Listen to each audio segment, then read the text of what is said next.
Okay, so in today's video, I'm going to give you my top 5 biggest mistakes that ball handlers make when they're playing in a game. So what are some of the biggest mistakes? Number 1 is you're dribbling with your head down. Obviously, this is an obvious mistake. This is not one of my top 5, but dribbling with your head down, you're not going to see anyone who is open, so obviously dribble with your head up so that you know what the defense is doing. You can read the defense and you can know where exactly your players are so you can pass them the ball. But that leads me into my next point, and that is, of course, when you're up top, when you're dribbling the ball, if you are a point guard, guess what? One of the biggest issues that I always see is a point guard dribbling way too much. If you're dribbling up the court, guess what? You need to be able to move quickly. There are different types of defenses that other teams are going to be trying to use on you. You may be stuck in what's called a swarm defense, where you get double and triple teamed wherever this ball goes. So if you don't move that ball fast, you're gonna get stuck. And guess what? Those defenses are extremely hard to play against if you're a point guard. So if you're a point guard, you're dribbling the ball up the court, you don't see anyone opening, you try to get away from that player, and whatever it is, you just can't get away from him. You're not calling any plays, you're not doing anything. If you are that type of player, that is not good. You need to get the ball moving. So what you can do, if you're up top, and guess what? You haven't called a play yet? Call a play. Horns, whatever. Horns 1, horns 2. Whatever your offense is. And on top of it all, if you don't have an offense set up, let's say you're running like a freestyle 5-out and everyone's stuck, say something. Either set a pin down over there. If you have a play called help, what I do, it's a wing to corner pin down screen. Call that. Get somebody open. Or, hey, set me a screen. Set me a screen. Okay, you set a screen, okay, then you're gonna hit that guy who's rolling towards the basket, whatever it is. That way, you can get your players open, and you're not just standing at the top of the key saying, oh, what am I supposed to do? Oh no, I'm getting pressured. Oh no, what am I supposed to do? Because that's never a good sign, that's never a good thing to see up top. You need to get that ball moving. Now, this is the 3rd biggest mistake, but this is actually a mistake that cost one of my friends multiple scholarships. He was a point guard. He was very good. He was getting recruited by a lot of D1 universities in the States, but one of his highlight tapes came out, and while it was one of those highlight tapes that was fantastic, you would see it online everywhere, where he would go up and he would go and just like absolutely break that player. He'd be falling down. He would then dribble back, wait for that guy to stand back up, and then he would go and cross him again and have him fall down again. Now, while that makes a fantastic ball is life highlight tape, which it did for him, and he got millions of views, guess what? That one tape destroyed any chance that he had at getting a D1 university scholarship, because those coaches who were looking at him, and he even said this afterwards, where that tape destroyed him, because now he wasn't known anymore as that pass first player. He was known as the guy who wants to destroy players' ankles and do nothing on offense. Even though he was getting 10 to 12 assists a game, he was now known as the guy who broke ankles, who didn't do anything on the court, and because of that, he lost his scholarships. So you need to do something with the ball. You can't just stay up here, break somebody's ankles, and take a step back and say, well, let's see if I can do this again. Because while that does look amazing, it's not going to get you anywhere. So I'm going to give you some advice. If you break somebody's ankles, if you do a quick snatch back, well, guess what? Now, if he's broken, jack that shot. It doesn't matter if you're 3 or 4 feet beyond the 3.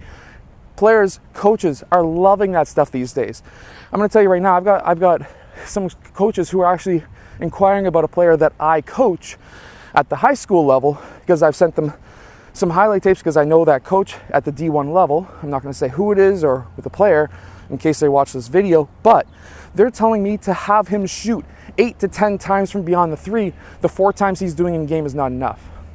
So if you break somebody's ankles, do something about it.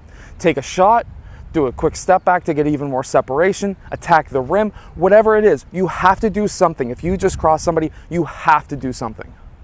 Now, my second most important tip is carrying the ball. Having your hand below the bottom half of this ball is a carry. Having more than half of your hand below the bottom half of this ball is a carry. What that means is it's a turnover. You're not allowed to carry. Now, yes, there are some referees who will not call you for a carry. You can absolutely go super wide and destroy that guy. First off, there's going to be colleges and universities their scouts, their coaches are going to be looking at that saying, that's not going to work at the next level. That's street ball. And what's even worse is if that's the way that you handle the ball, what's going to happen in that case is the fact that now you may just have a player or a coach or a scout in the stands, and if maybe it's really close, maybe you're not fully carrying it, but let's say you just get your hand under it to go and cross over.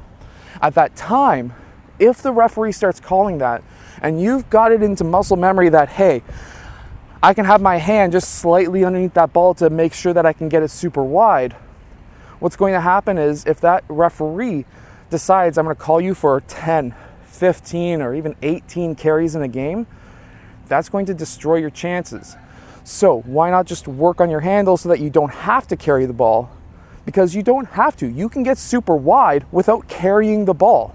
You don't need to have super big hands to grip that ball so that it can go super wide. You just need a hop. You can get wide by doing quick hops like this, and then you can cross back. You don't need to get your hand underneath the ball. Use your footwork to be able to create that space and to get laterally against your defender. And the biggest mistake I'm going to talk to you about today is change of pace. A lot of players, a ton of players, will only play with one speed. Some players will be super fast. I've got players on my team who are really quick. They'll go 110 miles an hour throughout the entire court. These teams, especially if they're high-level elite teams, are going to see that. And they're going to see that you're going to get out of control, because what's going to happen if you're going at 110% or 110 miles an hour, you're going really quick.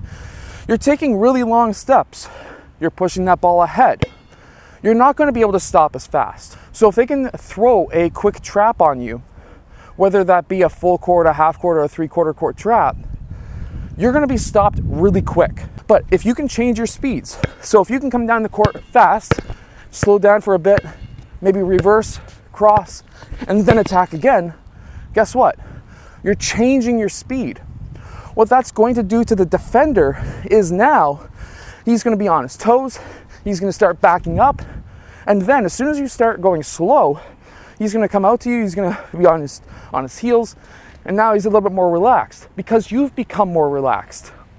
Then you blow by him because he's on his heels. You have to play with 3 different speeds. You need to have crazy fast speed, you need to have super slow speed, and then you need to have medium speed. At that time, you're going to be able to get that defender relaxed.